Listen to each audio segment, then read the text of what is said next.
God will also protect us from financial calamity. Yes. He'll do it. Yes. He will do it. You know, everything crashed in 2008. The housing market crashed. The stock market crashed. Everything crashed. They called it the Great Recession. Remember that? It was a big deal. God told me to get my stocks out right before that happened. If you'll listen to him, he'll lead you and guide you. And he won't let financial calamity come upon you. But the good thing is, even if it does, even if by somehow you just missed it, you just like totally blew it, God will help you get up out of the financial mess, because he's not just your protector, but he's your provider. I said he's got you covered 360 degrees, 360 degrees.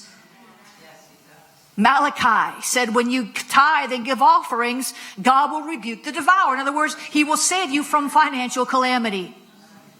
The Bible says, he gives, how do I say this? I've got two scriptures wanting to come out at the same time. My mouth is working faster than my brain wants to go, or vice versa. He gives seed to the sower and bread to the eater.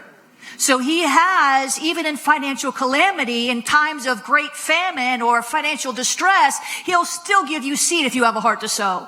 And when you sow the seed that you had a heart to sow that he gives you, then you'll see a harvest, and you'll up, inch out of that mess. He's good. Ecclesiastes 11 verse 1, cast your bread on many waters, and after many days you will see a return. You know how in the world they talk about diversifying your portfolio, your investment portfolio. Some of y'all like investment portfolio. Yeah.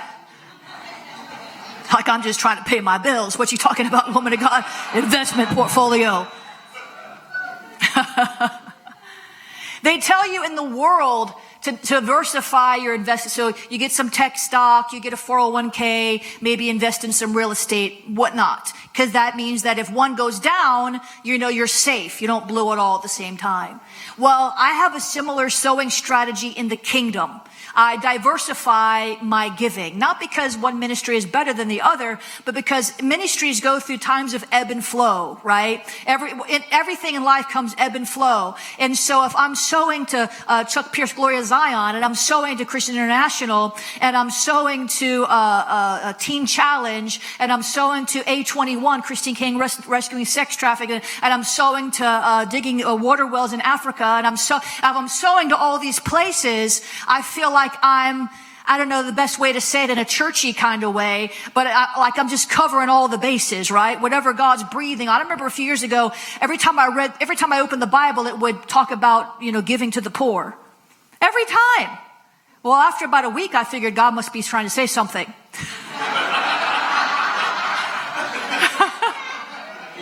I caught on. And that's when I started giving a lot, sowing a lot into ministries that are, dealing with the poor. And so, but you have to diversify. You put you cast your bread on many waters. It'll come back to you at the right time.